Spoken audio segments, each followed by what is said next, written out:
বিসমিল্লাহ, আলহামদুলিল্লাহ, আসসালাতু আসসালামু আলা রাসূলিল্লাহ। আশা করি সবাই ভালো আছেন। গতকাল একটি বিষয়ে কথা বলতে যেয়ে আমি ৩ বার রেকর্ড করেছি। প্রায় ২০ মিনিটের উপরে একটি ভিডিও ৩ বার রেকর্ড করার পরেও একবারও সফল হতে পারিনি টেকনিক্যাল কারণে। কী কারণে জানি না, ভিডিওটা বারবার নষ্ট হয়ে গিয়েছে। আজকে আবার কথা বলতে যেয়ে একটি টপিকস আবার গতকালকে থেকেই ফেরত আসলাম। গতকাল একটি বিষয়ে আমি কথা বলার চেষ্টা করেছি, সেটা হচ্ছে যে কিভাবে আমরা একটা বিষয়ে আমরা একটা মাস্টারি অর্জন করতে পারি এবং প্রকৃতই একটা বাইরে থেকে একটা মানুষকে এভালুয়েট করতে গেলে কিভাবে লোকটাকে আমরা তার শেখাটাকে তাকে আমরা খুব গুরুত্বপূর্ণভাবে এবং পজিটিভভাবে নিতে পারি, একটা টিমে নিতে পারি এবং মনে করতে পারি তার লার্নিং প্রসেসটা রাইট। তো সেই জায়গাটা থেকেই আমি কথা বলছি। গতকাল একটা ব্যক্তি সম্পর্কে কথা বলেছিলাম এবং তার ইভ্যালুয়েশন সম্পর্কে কথা বলেছিলাম। তো আমি আবার একটু ব্যক্তি লেভেলে ফেরত যেতে চাই আজকে। আমরা একটা স্বাভাবিক ঘটনার মধ্যে চলি, সেটা হচ্ছে কি, আমাদের পড়াশোনা এবং পড়াশোনা করি আমরা এক সাবজেক্টে, কাজ করি আমরা আরেকটা সাবজেক্টকে এবং নিজেকে পণ্ডিত মনে করি আমরা আরেকটা সাবজেক্টে। এটা হয়। তো আমি এরকম একটা পোস্ট লিখেছিলাম আজকে ফেসবুকে যে আমরা অনেক সময় পিএইচডি করেছি চিংড়ি মাছের উপরে এবং আমরা এমন একভাবে কথা বলি যেন আমরা তিমি মাছের উপরে পিএইচডি করেছি এবং পারতপক্ষে আমার তিমি মাছটা নীল তিমি ছিল। তো যে কারণে আমাদের যত সমস্যা যে আমরা দেখি না, এই সমস্যার কারণ হচ্ছে এইখানে যে এটা কংগ্রুয়েন্সটা মিসিং। তা লার্নিং রিকোয়ার্স এ কংগ্রুয়েন্স।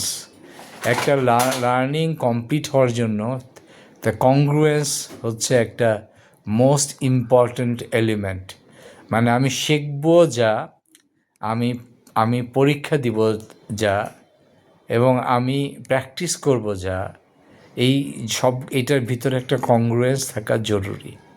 তো আজকে আমি এই কথাটা এই জন্য বলছি এবং এর আগে আরেকদিন ভিডিওতে একটু বলেছি যে আমাদের অনেকের মধ্যেই আমরা দেখতে পাই যে আরেকজনেরটা দেখে তাকে কপি করতে যেয়ে আমরা একটা ক্যারিয়ার পছন্দ করে ফেলছি এবং এইটা একটা আজকের জন্য ডেঞ্জারাস না, কিন্তু ওই ব্যক্তির ক্যারিয়ারের একটা সময়ের জন্য খুবই ডেঞ্জারাস।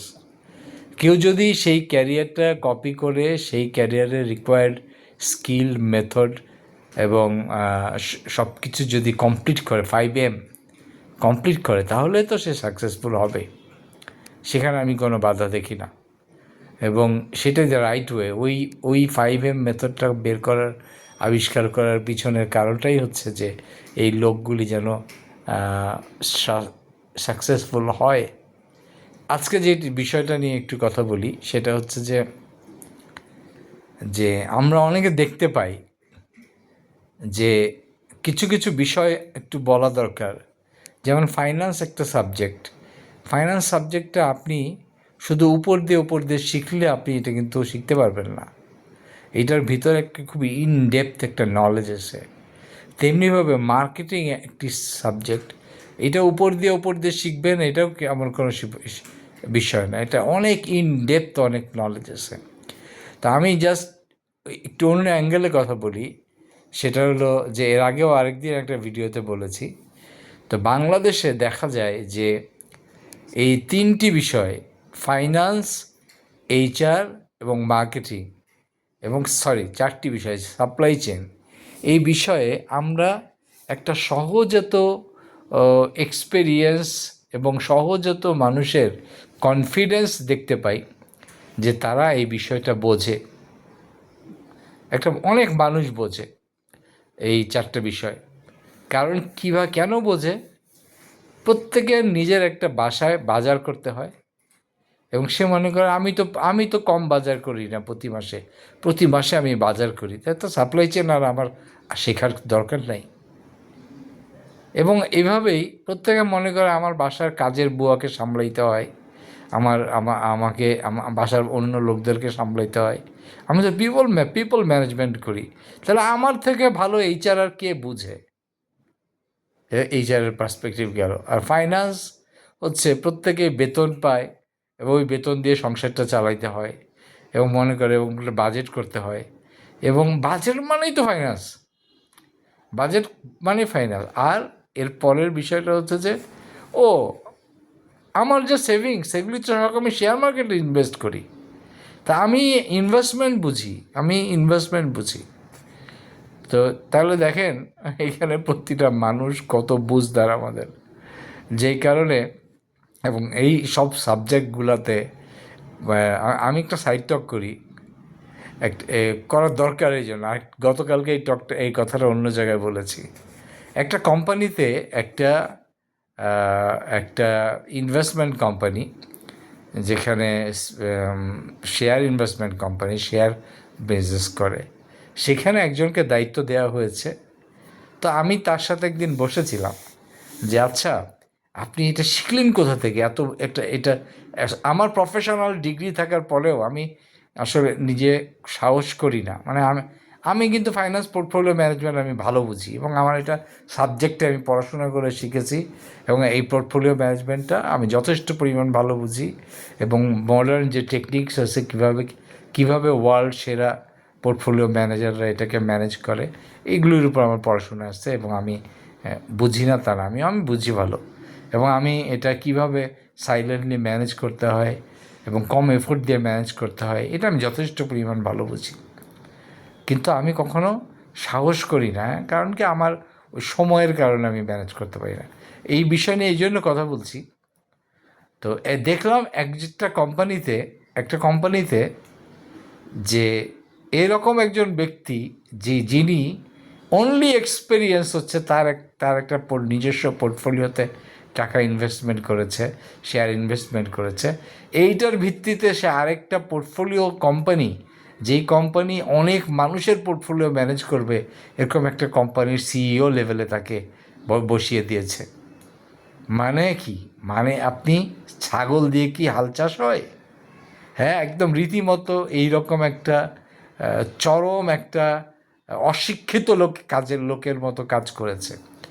এবং তারা মনে করছে ওর তো এক্সপেরিয়েন্স আছে, ও তো নিজের পোর্টফোলিও ম্যানেজ করে, দুলাভাইয়ের পোর্টফোলিও ম্যানেজ করে, আরও কারো না কারো করে, ওর শালার করে, এই পোর্টফোলিও ম্যানেজ করে। আরে ভাই, তো এটা কি মামার বাড়ির পাইছো যে তুমি এরকম এইটার উপর ভিত্তি করে দিবে? দ্য সিম্পল থিওরি, তোমাকে একটা ওয়ার্ল্ড ক্লাস কোম্পানি ওই রোলে হায়ার করবে কি না, হায়ার করলে আমার কোনো আপত্তি নাই। একটা ওয়ার্ল্ড ক্লাস কোম্পানি যদি তোমাকে ওই রোলে হায়ার করে, তুমি যদি আমি এইভাবে বলি, শুনতে খারাপ লাগে, মানে এই ধরনের সিনারিওতে আমি বলি, আপনি একটা ইন্টারভিউ কল যদি আনতে পারেন, তাহলে আপনি ওই পদের যোগ্য। একটা ইন্টারভিউ কল আনবেন একটা ওয়ার্ল্ড ক্লাস কোম্পানির ওই রোলের জন্য, যে আপনাকে ইন্টারভিউয়ে ডেকেছে, তাহলে আপনি ওই রোলের যোগ্য। আর আমরা মনে করছি যে এই যে আমার অমুক, আমার তমুক, এরা সবাই এক্সপিরিয়েন্সড, আমরা বিভিন্ন জায়গায় বিভিন্ন রোলে বসিয়ে দিচ্ছি। আসলে আমি এই টপিকস নিয়ে কথা বলার জন্য কথাটা শুরু করিনি। তাহলে আমরা কথা বলছি কোন জায়গাটায়, যে কোনো একটা রোলে আসার জন্য একটা বেসিক রিকোয়ারমেন্ট থাকে। আমি একটা এক্সাম্পল দিই, এই সত্য ঘটনা, এটা আমার কাছে আমার হোয়াটসঅ্যাপে এখনও রেফারেন্স আছে। একটা কোম্পানিতে একটা লোককে ফাইন্যান্স কন্ট্রোলার পজিশনে বসিয়ে দিল, এবং তার কোনো প্রফেশনাল কোনো ডিগ্রি নাই। তা আমি শুধু বললাম, স্যার, আমার বেশি কিছু চাওয়ার নাই, আপনার এই ফাইন্যান্স কন্ট্রোলারকে এই একটা অর্গানাইজেশনে একটা ইন্টারভিউ কার্ড নিয়ে আসতে বলেন।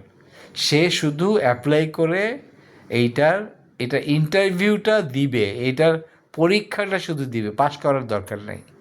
এই পরীক্ষা দিবে, এই কোয়ালিটিটা সে দেখাবে যে সে ওইখানকার সে ইন্টারভিউ কল পেয়েছে, বা এটাকে আমি বলি যে মানে কী বলে, ভাইবা কল পেয়েছে, ভাইবাতে কল পেয়েছে, তার ফাইনালি পাস করার দরকার নেই। সেটা যদি সে আনতে পারে তাহলে সেটা সে যোগ্য। আপনারা হয়তো ভাবছেন যে আমি অনেক বেশি বুকিশ কথা বলছি, যে সে এইভাবে যোগ্য হতে হবে। কি আপনাকে তো কিছু না কিছু দিয়ে মাপতেই হবে। হ্যাঁ, আমরা যেমন বলি না যে ধরেন আর্মিতে আপনি ঢুকলেন, আপনাকে পাসপোর্ট 4 ইঞ্চি 4 ইঞ্চি 6 ইঞ্চি একটা হাইট মিনিমাম থাকতেই হয়। কেন? কারণ ওই যে গোলাগুলি করার জন্য, আর্মস চালানোর জন্য একটা বডি ফিটনেস দরকার। এর মানে কি এই না যে ছোট ছোট সাইজের লোকজন গোলাগুলি করতে পারবে না? বিষয়টা এটা না, বিষয় হচ্ছে এটা একটা কম্বিনেশন ফ্যাক্ট। এটা অনেকগুলির কম্বিনেশনের কারণে তারা এই জায়গাটায় এই ডিসিশানটা পৌঁছায়।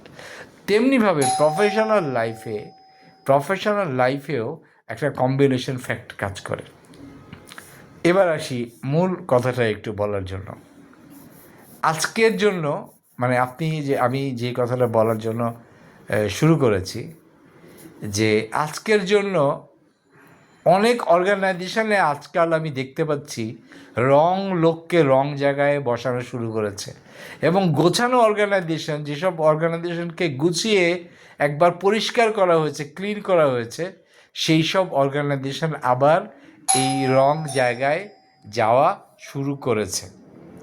এবং রং লোককে, হতে পারে সে আমার পরিচিত, কিন্তু তার সেই যোগ্যতা নাই, সে কোনোদিন মার্কেটিং পড়ে নাই, সে কোনোদিন মার্কেটিং রিসার্চ পড়ে নাই, সে ফাইন্যান্স পড়ে এসে সে মার্কেটিং রিসার্চের পজিশনে চলে আসছে। এইটা আজকের জন্য খুব ভালো করেন, কিন্তু মানুষটাকে তৈরি করে নেন।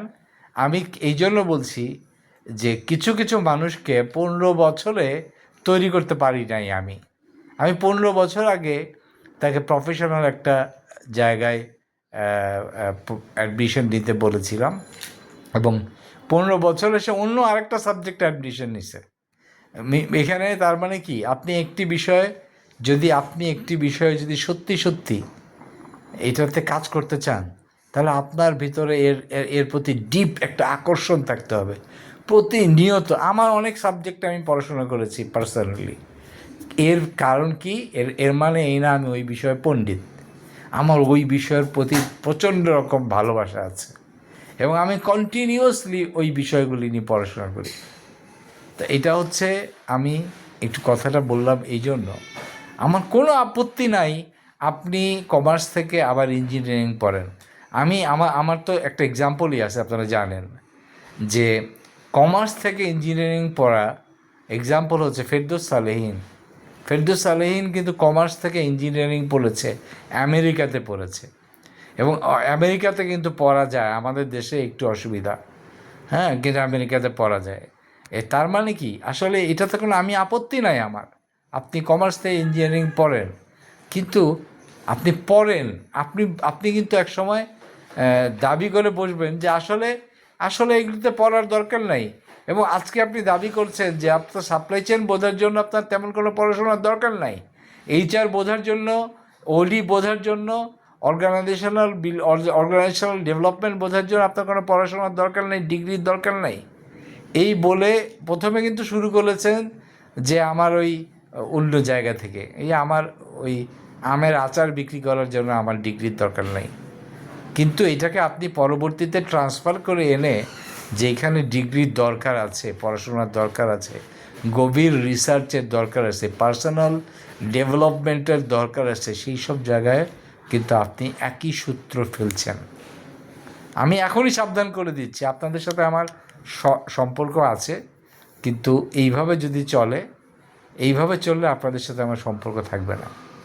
কারণ আপনি একসময় আমার সাথে পরিচয় আছে, কিন্তু আপনি ওই একই গড্ডালিকায় আপনি চলবেন এবং এই ভাসবেন, এই পরিচয় একসময় দিবেন আজ থেকে 10 বছর পর, এইটা আমি নিতে পারবো না। ওই পরিচয় আপনাদের সাথে আমার থাকবে না।